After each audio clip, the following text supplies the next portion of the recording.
Да бидеш човек со големо срце е неопходно за останатите да ја почувствуваат љубовта, топлината, надежта, хуманоста и светлината која што треба да биде почувствувана од секое човечко срце. Јас лично сум забележала дека во последно забораваме на поимот да се биде човек, па затоа денеска си поканив една гостинка, која што и воедно председателка на Сдруженијето за заштита од различни аспекти Викторија Битола, Викторија Брдаровска, која што својот кариерски пат и го посвети на медицината.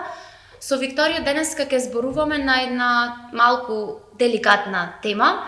Се работи за пациентите заболени од канцер и медицинските личности, односно комуникацијата која што ја имаат медицинските личности со истите и малку ќе го разгледаме психолошкиот аспект на целиот овој процес. Викторија, здраво! Би сакала да ни раскажеш накратко за Сдруженијето за заштита од различни аспекти Викторија Битола, бидејќи сум сигурна дека младата популација не е толку запознаена со истото, кои се вашите цели, едукативни информации кои што им ги пренесувате на останатите жители на општина Битола и како истото Сдружение може да им помогне натаму на заболените од канцер и секако и сите останати болести.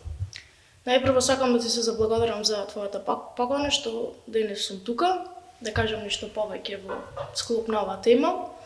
Сдруженијето за заштита од повеќе аспекти Викторија е формирано на 5 февруари 2022 година од млади личности од по 18, 19, 20 години, кои што сакаат да направат нешто повеќе во најразлични полиња. Конкретно за целите на Сдруженијето ни се да спроведуваме еколошки акции на територијата на општина Битола, да правиме хуманитарни активности, хуманитарни настани, крводарителски акции, да одржуваме обуки, секако во рамките на можностите за кои што имаме квалификација, за кои што сме стручни, а доколку пак немаме, со помош на некој грант или пак со помош на нашата општина да направиме некои други обуки. Што се однесува до прашањето како тоа ние би му помогнале на лицата кои што се соочуваат со оваа болест, ние можеме да му помогнеме од социјален карактер, социјален пристап да имаме, да пронајдеме психолози, што имаме ние разговори со такви личности, кои што имаме ангажирано специјални лица за да се спроведе и подобро во оваа проблематика. Така, што е тоа што те натера да си дел од ваков проект, да го наречам проект, и кои се твоите одговорности како председател на Сдруженијето за заштита од различни болести и аспекти Викторија Битола? Да, најпрво љубовта кон Битола. Битола да се види во уште поубаво и во уште подобро светло, тоа ми е пред се. Битола сакаме да се одвои од другите општини по добрите и позитивните работи и по хуманите работи. И мојата одговорност како председател е секако како секој еден лидер што треба да ги води членовите, тој да биде секогаш во првите борбени редови, да мислам да создавам некои нови идеи што би ја подобриле Битола, животот во Битола. Така, Викторија, си завршила медицинско средно образование. Би сакала да те прашам дали си имала контакт со лица заболени од канцер и што се е подготвено Сдруженијето да направи со ваквиот тип на случаи во иднина, па и сега во моментот? Да, на пракса со доста такви луѓе се среќававме, со такви пациенти, секако и од секојдневниот живот. Луѓето што боледуваат од канцер, тоа пред се треба да кажем дека е една сериозна и тешка болест. Покрај тоа што ја добиваат медицинската терапија без разлика дали каков е третманот, дали е хируршки, дали е со зрачење, дали е со хемотерапија, сите пациенти треба да добиваат и подобар социолошки пристап, што тоа за жал кај нас е малку понедобра, ајде да речеме, спрема терапијата што ја дава секој доктор. Ние како Сдружение можеме да му помогнеме во аспект на тоа од социолошки пристап, на болните кои што се соочуваат со оваа болест и да му помогнеме подобро да ја надминат истата болест.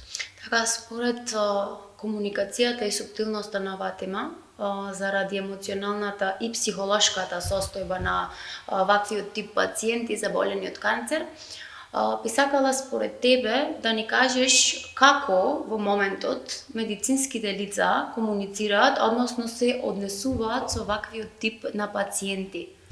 Медицинските лица, конкретно цел медицински персонал, мисли дека само тој дел од терапијата ќе му ја даде на пациентот и мисли дека со тоа се завршил, но тоа не е така. Треба на пациентот да му се даде поттик, желба, самиот најдобро да се соочи со болеста, да се подобри неговото расположение, да му се дават позитивни совети и да не се... Едноставно не треба демотивација да му се даде на пациентот. Например, кога ќе се соопштуваате дека некој пациент, дека диагнозата му е канцер на бели дробови, канцер на дебело црево, треба тоа на еден поблаг начин да му се објасне подобро, да му се каже дека сепак тоа болест е, тешка болест е, но дека може да се справи со таа болест, дека ќе се излечи, а не да му се каже на некој суров начин како што знаат докторите. Не сите, но меѓутоа како и во сите ситуации имам исклучоци, каде што на еден таков неубав начин им е соопштена таа диагноза дека боледуваат со таа диагноза, а тоа не би имало некаков позитивен исход на болеста, напротив тоа би имало негативен исход на болеста, но не само и болниот што ќе биде загрижен околу неговата состојба, домашните, неговите блиски и тие ќе ја поднесат состојбата многу по недобро, отколку многу потешко отколку ако на еден поубав начин тоа би било соопштено од докторот и од целиот медицина. Кога е клучниот момент, да го наречам клучен момент, кога се појавува депресијата и анксиозноста, односно стравот од смрт, така е овие личности, и што твоето здружение, Виктор и Битола, е подготвено во иднина да направи за овие личности во однос на психолошката состојба, со цел да ги избегнеме во иднина траумите, депресијата и анксиозноста од оваа болест?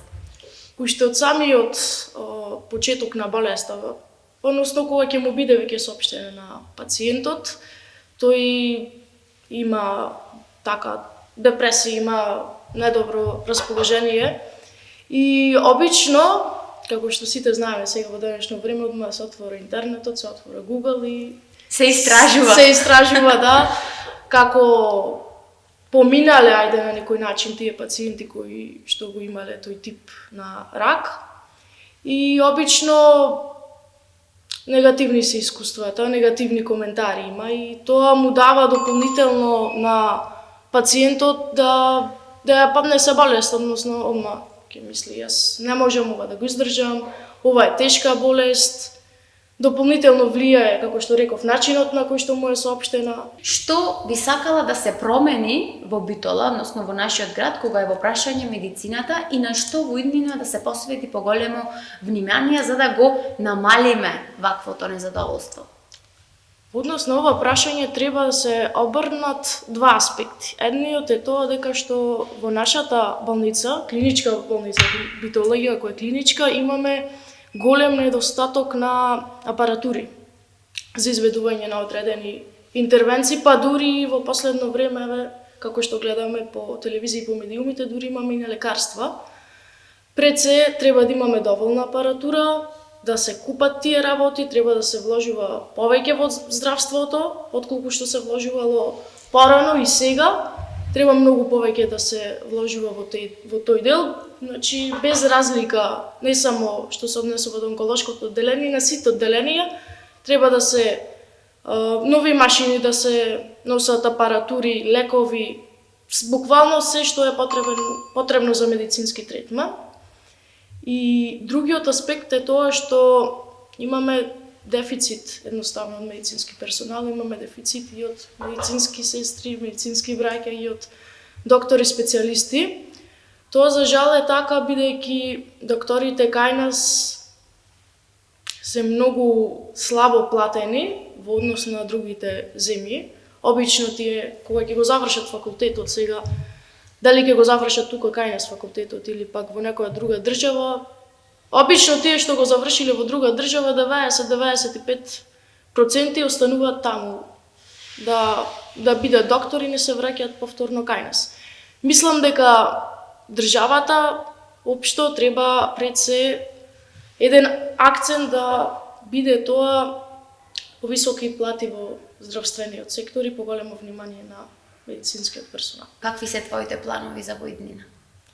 Моите планови за воиднина, јас сум сега студент моментално на правен факултет, но нели имам средно медицинско образование. Сакам да останам тука во Битола, тука сакам да го покажам мојот успех и мојот потенцијал и тука да се развивам уште повеќе. На сите медицински лица кои што одбрале да останат тука, им посакувам среќа и да учат од грешките на нивните претходници и да внесуваат повеќе позитивна енергија и да имат напредок во нивната работа. Ти благодарам, Викторија, ти посакувам многу успех понатаму со Сдруженијето и се надевам дека вие како Сдружение ќе успеете да промените нешто во овој сегмент. А вас ви благодарам за вниманието и се гледаме нареден пат со наредни гости и теми за младите.